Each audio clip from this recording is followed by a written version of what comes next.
नमस्कार। आज मंत्रिपरिषद ने 47 एजेंडों पर निर्णय लिया है। सर्वप्रथम मैं पथ निर्माण की योजनाओं स्वीकृत योजनाओं की जानकारी आपको दूंगा। कॉस्ट शेयरिंग के आधार पर बेगूसराय जिला अंतर्गत बरौनी तेगड़ा रेलवे स्टेशनों के बीच अवस्थित लेवल क्रॉसिंग संख्या 7B के बदले आरओबी के निर्माण हेतु राजंश राशि रुपये 34,52,46,00,000 मात्र सहित कुल राशि 146,36,92,000 के अनुमानित लागत पर प्रशासनिक स्वीकृति प्रदान की गई। दूसरी योजना भी बेगूसराय जिले से है। कॉस्ट शेयरिंग के आधार पर बेगूसराय जिला अंतर्गत बरौनी रेलवे स्टेशन के तिलरथ रेलवे स्टेशन के बीच अवस्थित लेवल क्रॉसिंग संख्या 61 स्पेशल रेलवे किलोमीटर 177/17-19 के बदले आरओबी के निर्माण हेतु राजंश राशि 30,76,38,000 रुपये मात्र सहित कुल राशि रुपये 66,39,39,91,000 मात्र के अनुमानित लागत पर प्रशासनिक स्वीकृति दी गई। दोनों बेगूसराय जिले की सर, एजेंडा नंबर बता दिया जाए तो ज्यादा पथ निर्माण की तीसरी योजना थी केंद्र सड़क एवं अवसंरचना निधि अंतर्गत पथ प्रमंडल सोनपुर अंतर्गत मानपुर से गरखा पथ कुल लंबाई 18.1 किलोमीटर का चौड़ीकरण एवं मजबूतीकरण कार्य कुल 81,47,58,000 रुपये मात्र के अनुमानित व्यय पर प्रशासनिक स्वीकृति दी गई। पथ निर्माण की ही कॉस्ट शेयरिंग के आधार पर पूर्वी चंपारण जिला अंतर्गत मेहसी चकिया रेलवे स्टेशनों के बीच अवस्थित लेवल क्रॉसिंग संख्या 137 के बदले आरओबी के निर्माण हेतु राजंश की राशि 81,63,11,000 रुपये मात्र सहित कुल राशि 106,15,96,000 के अनुमानित लागत पर प्रशासनिक स्वीकृति। पथ प्रमंडल की एक और योजना थी। पथ प्रमंडल 1 गयाजी अंतर्गत पुरानी बाईपास सुजाता बाईपास के चौड़ीकरण 4 लेन एवं मजबूतीकरण कार्य की स्वीकृति 37,83,00,000 रुपये 35,000 में प्रदान की गई। पथ प्रमंडल की ही पथ प्रमंडल बांका अंतर्गत सुल्तानगंज से दुम्मा बिहार बॉर्डर कच्ची कंवरिया पथ, ये जो कंवरिया पथ है, कच्ची कंवरिया पथ के किलोमीटर 0.70 से 83.35 किलोमीटर तक में श्रावणी मेला के अवसर पर पथ में मिट्टी कार्य, रेनकट मरम्मती, गंगा बालू बिछाई कार्य, पानी छिड़काव कार्य एवं विविध कार्य सहित मेला के दौरान वर्ष 2025 से 2029 तक कुल 5 वर्षों के लिए पथ का रख रखाव कार्य 38,47,10,000 रुपये मात्र के अनुमानित लागत पर प्रशासनिक स्वीकृति दी गई। पथ निर्माण की ही जमुई जिला अंतर्गत जमुई लखीसराय मुख्य पथ NH18 Hansdiha RK hotel Jamui Malaypur main road घोड़ा अस्पताल Girish talkies ITI college in पे NH 333A तक पथ का चौड़ीकरण एवं मजबूतीकरण कार्य स्वीकृत किया गया। भवन निर्माण विभाग की एक योजना स्वीकृत की गई। सेंटर ऑफ एक्सीलेंस एवं रिसर्च लेबोरेटरी के निर्माण के संबंध में ITI पटना एवं भवन निर्माण के बीच में समझौता जो इकरारनामा मेमोरेंडम ऑफ अंडरस्टैंडिंग की स्वीकृति दी गई और इसके संचालन में जो व्यय होगा उस पर स्वीकृति दी गई। भवन निर्माण की ही योजना छज्जूबाग पटना में वरीय पुलिस पदाधिकारी और वरीय सिविल पदाधिकारी के आवासन हेतु D टाइप एनेक्से भवन तथा गार्ड रूम के निर्माण की स्वीकृति 71,24,62,000 की दी गई। अल्पसंख्यक आवासीय विद्यालयों की भी स्वीकृति दी गई। बक्सर जिला अंतर्गत ब्रह्मपुर अंचल अंतर्गत मौजा कांट में 560 आवासन का अल्पसंख्यक आवासीय विद्यालय 53,37,56,000 रुपये की स्वीकृति दी गई। सासाराम जिले अंतर्गत भी बिहार अल्पसंख्यक आवासीय विद्यालय 560 आवासन का अंचल चेनारी, सासाराम में चेनारी है जगह, वहाँ पे स्वीकृत किया गया। इसमें 56,13,68,000 रुपये व्यय होंगे। नगर विकास की स्वीकृत योजनाओं की जानकारी मैं दूंगा आपको। बिहार शहरी आयोजना एवं विकास नियमावली 2014 के प्रावधानों के आलोक में 7 आयोजना प्राधिकार बोधगया, गया, राजगीर, बिहार शरीफ, आरा, मुजफ्फरपुर और सहरसा में पूर्व में जो पद सृजे थे 147 उसको प्रत्यार्पित करते हुए प्रत्येक जिले में एक जिला आयोजना क्षेत्र पदाधिकारी का कार्यालय का गठन और 38 कार्यालयों को सौंपे गए कार्यों एवं दायित्वों को समुचित निर्वाह हेतु 112 करोड़ 5,74,844 रुपये का वार्षिक व्यय लागत पर स्वीकृति दी गई। बिहार राज्य आवास बोर्ड में जो वित्तीय शक्तियां थी उसमें परिवर्तन किया गया। प्रबंध निदेशक की शक्ति पहले 50,000 थी, उसको बढ़ा के 1 करोड़ किया गया। अब बोर्ड को वित्तीय शक्ति 2 करोड़ थी, उसको बढ़ा के 5 करोड़ किया गया। नगर विकास की ही केंद्र प्रायोजित अटल नवीकरण एवं शहरी परिवर्तन मिशन अमृत 2.0 अंतर्गत सासाराम सीवरेज नेटवर्क परियोजना लागत 455 करोड़ 61,37,000 रुपये की प्रशासनिक स्वीकृति दी गई। नगर विकास की ही दूसरी योजना यह सीवान जिला का है। सीवान सीवरेज नेटवर्क परियोजना फेज 1, इसकी लागत राशि 367 करोड़ 3,50,075 रुपये की प्रशासनिक स्वीकृति दी गई। नगर विकास की ही योजना केंद्र प्रायोजित अटल नवीकरण शहरी परिवर्तन मिशन अंतर्गत औरंगाबाद सीवरेज नेटवर्क की योजना स्वीकृत की गई। इसमें 497 करोड़ 65,37,000 रुपये व्यय होंगे। नगर विकास की ही केंद्र प्रायोजित योजना के अंतर्गत केंद्र प्रायोजित अटल नवीकरण शहरी परिवर्तन योजना के अंतर्गत सासाराम जल आपूर्ति परियोजना स्वीकृत किया गया। इसमें 76 करोड़ 44,10,000 रुपये व्यय होंगे। नगर विकास एवं आवास विभाग की ही योजना है। केंद्र प्रायोजित अटल नवीकरण शहरी परिवर्तन अमृत 2.0 की योजना है।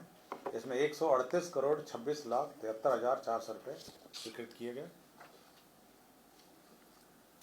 पटना के अगल बगल जितने भी नगरीय क्षेत्र हैं उनको जो ग्रामीण क्षेत्र है उसमें मर्ज किया गया। पटना जिला अंतर्गत नगर परिषद दानापुर निजामत का क्षेत्र विस्तार की स्वीकृति दी गई।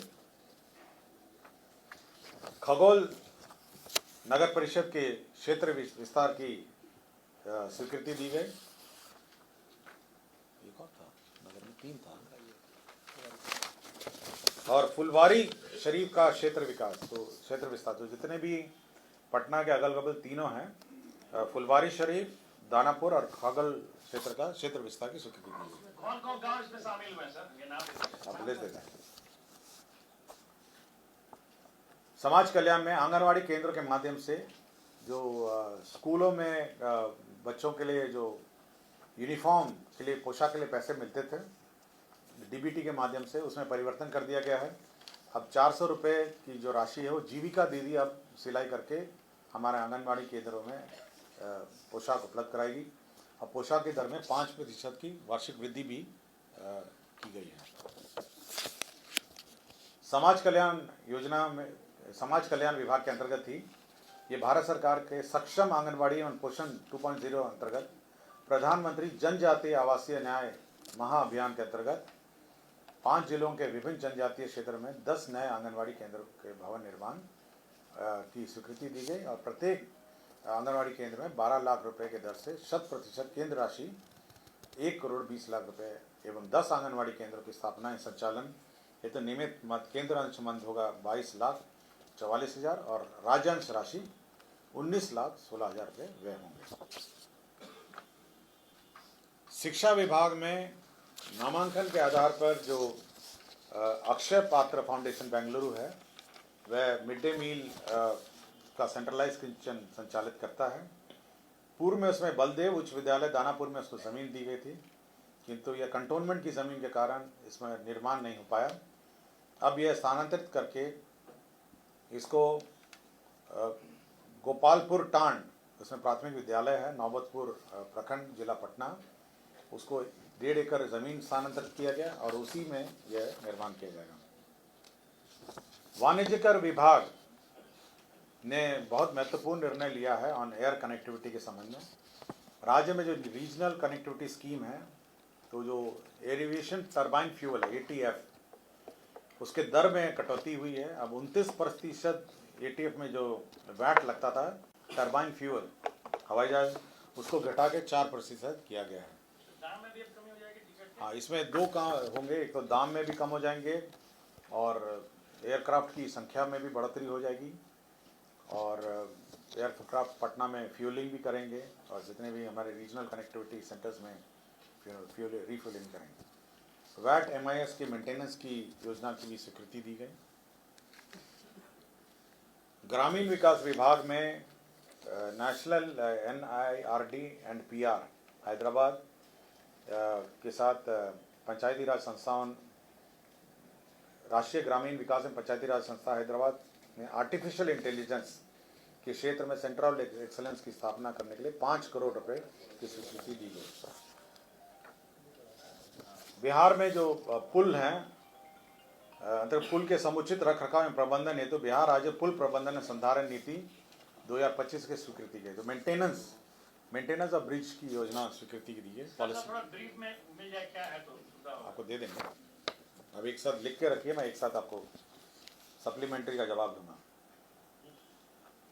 बिहार अभियंत्रण सेवा शिक्षा सेवा नियमावली 2020 के अंतर्गत राजकीय अभियंत्रण महाविद्यालय में सहायक प्राध्यापकों की जो नियुक्ति हो रही थी, उसमें जो गेट स्कोर से नहीं नियुक्ति, जिसका गेट स्कोर निर्धारित नहीं है, उसके लिए परीक्षा का एक प्रावधान किया गया और उसकी परीक्षा का व्यवस्था किया गया है, और उसी में ब्रेकअप है कि कितने कैसे कैसे वो परीक्षा आयोजित की जाएगी।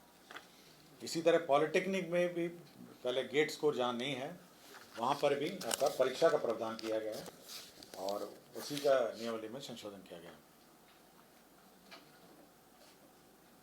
कृषि विभाग में बिहार कृषि अधीनस्थ सेवा कोटि 9 भर्ती प्रोन्नति एवं सेवा शर्त नियमावली 2025 का गठन किया गया है।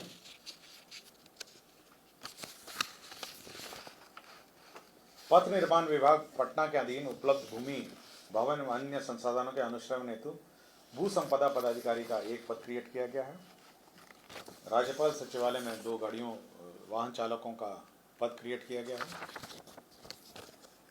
शिक्षा विभाग में भी जो हमारे स्कूल्स हैं राज्य में, करीब 77,000 स्कूल्स हैं, उनकी भूमि का विवरणी संकलन करना, संरक्षण करना, इंक्रोचमेंट देखना, इसके लिए भू संपदा पदाधिकारी के 2 एवं सहायक भू संपदा पदाधिकारी के 38 पद की स्वीकृति दी गई। ये राज्य में जितने भी हमारे स्कूल्स हैं, कॉलेजेस हैं, उनकी ज़मीन का हिसाब किताब लेगा, ज़मीनों का, और साथ ही साथ उसका संधारण करेगा।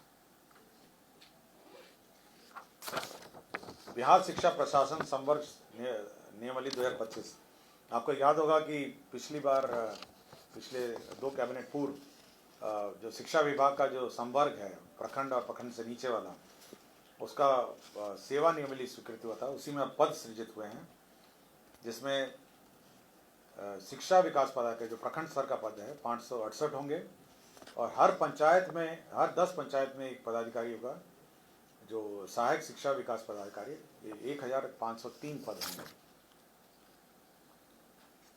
घरेलू हिंसा संरक्षण जो अधिनियम है 2005 के आलोक में समाज कल्याण विभाग के अधीन महिला एवं बाल विकास निगम अंतर्गत 390 पदों का सृजन होगा। बिहार लोक सेवा आयोग के अधीन आशुलिपि के 15 पदों का सृजन होगा। बिहार सहकारी सोसाइटी अधिनियम, जीविका का याद होगा पिछली बार की जीविका के लिए बैंक एक खोला जाने का प्रस्ताव है। अब इसमें इसी सोसाइटी के अंतर्गत 653 पदों का सृजन होगा। लोक स्वास्थ्य अभियंत्रण विभाग के सुदृढ़ीकरण, विस्तार एवं स्थापना हेतु अलग से 5 नए प्रशाखाओं का सृजन किया गया है, और अवर सचिव का 1 पद, प्रशाखा पदाधिकारी 5 पद, सहायक प्रशाखा पदाधिकारी 22, कुल 28 पदों का सृजन किया गया है। शिक्षा विभाग में जो कॉरपोरेशन है, जो बिहार राज्य शैक्षणिक आधारभूत संरचना विकास निगम लिमिटेड, जो पूरे राज्य में स्कूलों का निर्माण करता है, बिल्डिंग्स का, कॉलेजेस का निर्माण करता है, उसी में अब हम लोगों ने 818 पद सृजित किए हैं, और बिहार शिक्षा परियोजना परिषद में 63 पद हम लोगों ने सृजन किए हैं। उत्पाद विभाग में बिहार मध्य अवर सेवा के निरीक्षक मध्य निरीक्षक को उत्क्रमित कर वेतन बैंड पे बैंड 2 ग्रेड पे 4,600 में दिनांक 1/1/2006 से वैचारिक तथा दिनांक 21/1/2010 में वास्तविक लाभ स्वीकृत करने का निर्णय लिया है। सिविल अपील संख्या 6693/2022 में माननीय सर्वोच्च न्यायालय नई दिल्ली द्वारा दिनांक 3/1/2023 को पारित न्यायाधीश के आलोक में स्वास्थ्य विभाग के संकल्प संख्या 316 दिनांक 25/3/2023 को निरस्त किया गया है। इसमें जो सेंट्रल पब्लिक सेक्टर अंडरटेकिंग है आयुष के दवाई जहाँ से खरीदी जाती है, Indian medicine pharmaceutical corporation limited, पहले नॉमिनेशन बेसिस में वहाँ से होता था, उसी को सर्कुलर पर रद्द कर दिया गया।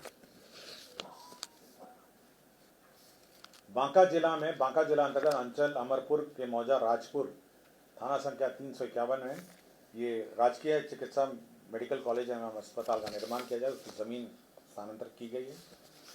पटना जिला अंतर्गत पटना सदर अंचल के गंगा नदी के दक्षिण किनारे पे मौजा दुजरा दियारा थाना संख्या 139, यहाँ पे जो भारतीय अंतर्देशीय जलमार्ग प्राधिकरण पतन पोत परिवहन एवं जलमार्ग मंत्रालय भारत सरकार को दिया गया है। यहाँ पे शिप का रिपेयर और जहाज की मरम्मती एवं ड्राई डॉक का निर्माण यहाँ पे किया जाएगा।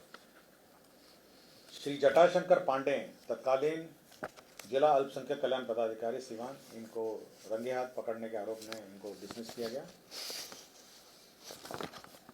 स्वास्थ्य विभाग में श्री जितेंद्र कुमार औषधि निरीक्षक पटना 5 संप्रति निलंबित, आय के विरुद्ध अधिक अचल और चल संपत्ति के आरोप में इनको बर्खास्त किया गया। तो कुल 47 एजेंडों पे आज निर्णय हुए हैं।